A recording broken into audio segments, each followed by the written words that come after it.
नमस्कार दोस्तों, आइए आज जानते हैं कि कैसे देश का रिटायर्ड फौजी बना रोड साइड टपरी वाला। अरे ये क्या चला दिया यार, बंद करो इसे। हेलो अंकल, कैसे हैं आप? अरे ये कहाँ घुसे आ रहे हैं आप, बंद करो इसे, बंद करो भाई, जाओ यहाँ से।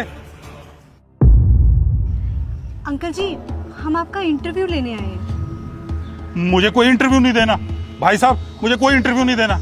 अंकल जी, आपने शायद मुझे पहचाना नहीं। अभी 2-3 दिन पहले मैं आई थी आपके पास चाय पीने के लिए।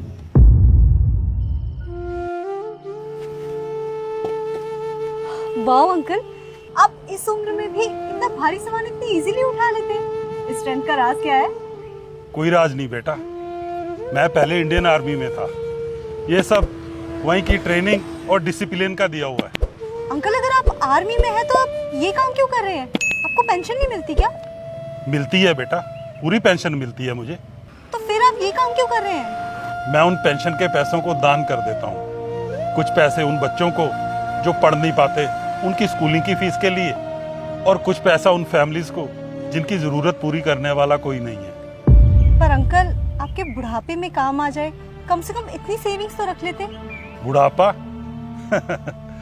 फौज से रिटायर हो गया हूँ बेटा, अब इसको बुढ़ापा नहीं कहेंगे तो किसको कहेंगे। बेटा, मेरा बेटा और बहू अच्छा कमा लेते हैं और कुछ पैसे मैं यहाँ से कमा लेता हूँ, वही पैसा मेरा आगे काम आ जाएगा। अभी तो मेरा शरीर मजबूत है बेटा, जब तक होगा काम करता रहूंगा, और जब नहीं होगा तो काम छोड़ के आराम करूंगा। आपकी स्पिरिट तो कमाल की है अंकल जी, और आप इंसान भी बड़े कमाल हैं। थैंक यू बेटा। अच्छा बेटा, तुम हो?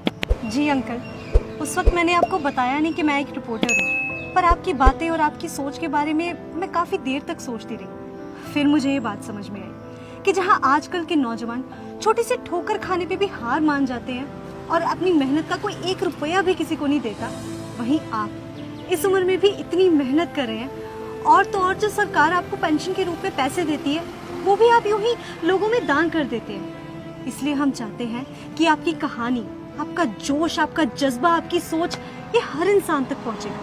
पर बेटा, मैं अपने काम का शो ऑफ नहीं करना चाहता। मैं जो भी कर रहा हूँ सच्चे दिल से कर रहा हूँ। ये सब दिखा के मैं लोगों के सामने हीरो नहीं बनना चाहता।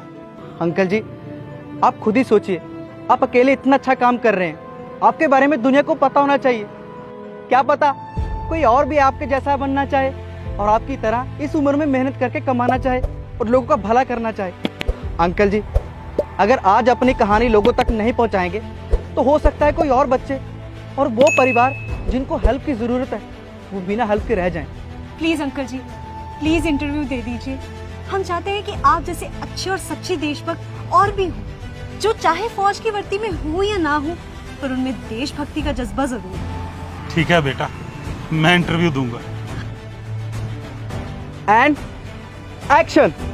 तो आइए दोस्तों, जानते हैं कि कैसे एक रिटायर्ड फौजी बना लोगों का मददगार।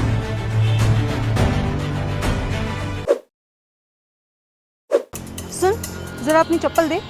अरे मेम साहब, मैं तो दूसरों की चप्पल जूते ठीक करता हूँ, और आप मेरी चप्पल क्यों मांग रही हैं?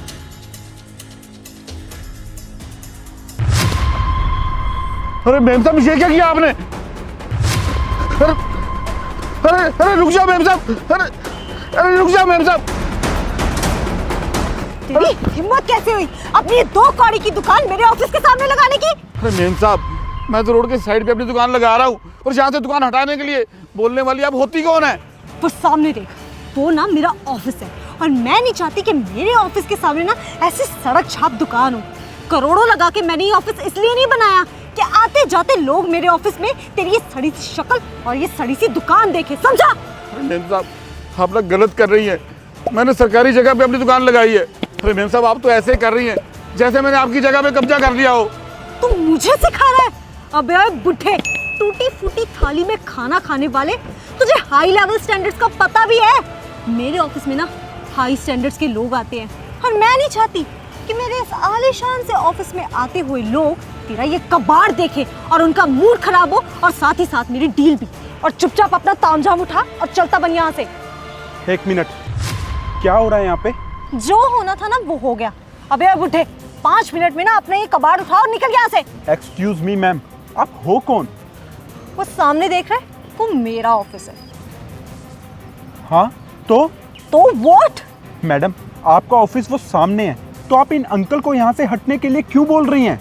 अरे यार, मैं फिर से सब कुछ नहीं समझा सकती, प्लीज। मुझे कुछ समझने की जरूरत भी नहीं है, क्योंकि जितना मैंने देखा उसके हिसाब से मैं इतना तो समझ गया कि आप अंकल को धमका रही हैं ताकि वो ये जगह खाली करके चले जाएं यहाँ से। देखो, तुम अपने काम से काम रखो, बस ये समझ लो कि मुझे ये बुढ़ा मेरे ऑफिस के सामने दिखाई नहीं देना चाहिए। मैडम, आपने ये रोड खरीद ली है या फिर ये जगह जहाँ पे अपनी ये दुकान लगा के बैठे हैं, जो आप यहाँ से इनको भगाने के लिए कह रही हैं? मैं इनके साथ कुछ भी करूं, तुम्हें उससे क्या? अबे ओए बुढ़े, तू क्या हमारी बातें सुन रहा है? चुपचाप ये कबाड़ उठा और निकल यहाँ से। मैडम, वैसे एक बात तो है, आपने करोड़ों की जमीन तो खरीद ली, लेकिन 2 पैसे के संस्कार नहीं खरीद पाई। इसीलिए जो गरीब इंसान यहाँ पे बैठ के अपनी मेहनत से पैसे कमा रहा है, उससे ऐसे बात कर रही हैं। ये अंकल यहाँ से कहीं नहीं जाएंगे, आप जाइए यहाँ से। ऐसे कैसे नहीं जाएंगे? मैं इन्हें धक्के मार के यहाँ से निकालूंगी। मैडम, बात ऐसी है कि ये जमीन ना मेरी है। व्हाट? और हाँ, अगर आपने अंकल के साथ कुछ भी बदतमीजी करने की कोशिश की तो मुझसे बुरा कोई नहीं होगा। और आपको एक बात और बता दूं, मेरे पापा ह्यूमन राइट्स डिपार्टमेंट में हैं। अगर आपने इनके साथ कोई भी बदतमीजी करी और इनको यहाँ से हटाने की कोशिश करी तो मैं उनको कॉल करके आपकी कंप्लेन कर दूंगा। अगर इनके यहाँ होने से आपके ऑफिस में कोई प्रॉब्लम हो रही है ना, तो आप अपना ऑफिस कहीं और शिफ्ट कर सकती हैं, लेकिन अंकल यहाँ से कहीं नहीं जाएंगे, वो यहीं रहेंगे। आप जाइए यहाँ से। Please try to understand. मेरे ऑफिस में जब लोग आएंगे तो इस बुढ़े को यहाँ देख के उन्हें बिल्कुल भी अच्छा नहीं लगेगा, उनका मूड खराब होगा। अच्छा, तो आप अंकल को यहाँ से इसीलिए हटाना चाहती हैं ताकि आप अपने ऑफिस का झूठा दिखावा कर सके अपने क्लाइंट्स के सामने, उनको अपने ऑफिस का फ्रंट व्यू दिखा सके। अरे, आप अपने झूठे दिखावे के चक्कर में एक गरीब इंसान का काम बंद करवाना चाहती हैं। मैडम, शर्म आनी चाहिए आपको, जो आप अपने झूठे दिखावे के चक्कर में एक गरीब इंसान की रोजी रोटी पे ऐसे लात मार रही हैं। मैंने आपको एक बात क्लियर कर दी और यही बात रहेगी कि अंकल यहाँ से कहीं नहीं जाएंगे। अगर आपको जाना है तो आप यहाँ से जा सकती हैं, वरना मुझे अपने पापा को कॉल करने में सिर्फ 2 मिनट लगेंगे। नहीं नहीं, ठीक है, मैं अंकल से माफी मांग लेती हूँ। Uncle, I am really sorry, please जो भी वर्ड डोंट माइंड। और रुकिए, ये ना आप ये, हाँ, ये आपका जो भी नुकसान हुआ ना, ये उसकी भरपाई, प्लीज मुझे माफ कर दीजिए। शुक्रिया बेटा आपका, आज ना आपने एक गरीब को भिखारी बनने से बचा लिया। शुक्रिया।